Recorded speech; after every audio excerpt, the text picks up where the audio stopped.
right? Yeah. All right, so we're going to go here, touch. Now we have a loop. I'm going to do this kind of messy. I'm not going to get it real neat. Now, the only other thing you have to be aware of, I'm going to move him around here. Good boy. He's like, ah. You want to look? Now he's like, boop. When you're doing a show dog, he's not going to be doing this. You want the tail to hang straight. Okay, you don't want this. You want this, because then it feels normal to him up here, and he ceases to worry about it. So I'm going to do it this way so it's easy to see. Tail hanging straight. Loop. Around. Stick it. See what I'm doing? Now, if I was doing this on a real dog, it would be tighter and... A real dog. I mean,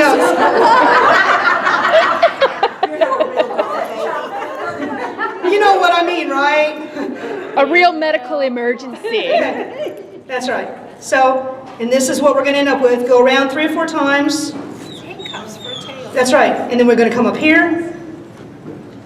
And you're going to... He's shaking. I'm so sorry, baby. Okay, and you're going to go around. The only reason you do this is to keep it from separating. And I'm going to let it go and just dangle when I'm done. Okay, that's it. See it?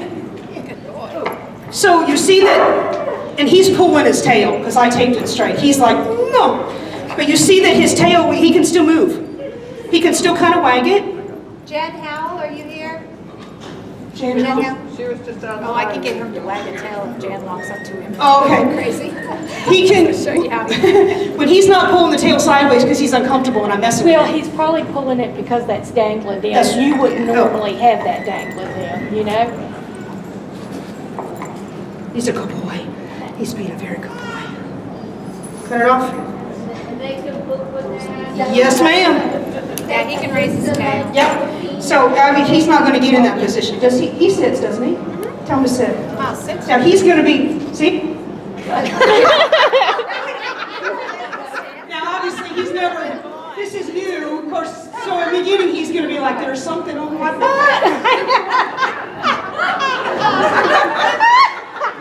You're a good Gemma. That's it. Okay? So when you do it on your actual dog, my dog Jeff has had it several times. He just stands there and looks at me like, really, Mom, really? So, seriously. It does help to have someone hold the dog because as soon as you start doing it, the first thing you do is rip their butt away. Okay? But you see how it's, well, he's like, oh, now it's against my leg, too. Yeah. But you see how it's kind of natural? I promise, once they get used to it, they forget it's there. Unless they start chewing on it or the tail starts hurting and they start worrying it. Yeah. This secret will save a happy tail, I promise you. I've seen it over and over and over and over again.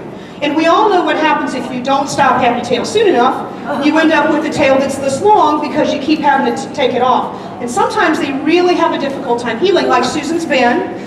I told her last night, I said, I'm going to have you use the demo dog and say, if you don't listen to Kim, that's what happens. But, you know, we of course we can take the tail off if we need to, but none of us want to. We like the long, pretty tail. This isn't an answer to everything. It's not an answer to a dog that has a serious tail wound or something that just won't heal. You're still going to need vet care. But this will save your house. I moved a piece of furniture the other day and there was blood under it that had been there. I mean, because when happy tail starts, you know how it is? You have it on the ceiling, on your ceiling fan, and underneath everything because of that force of that tail swinging. What do you think?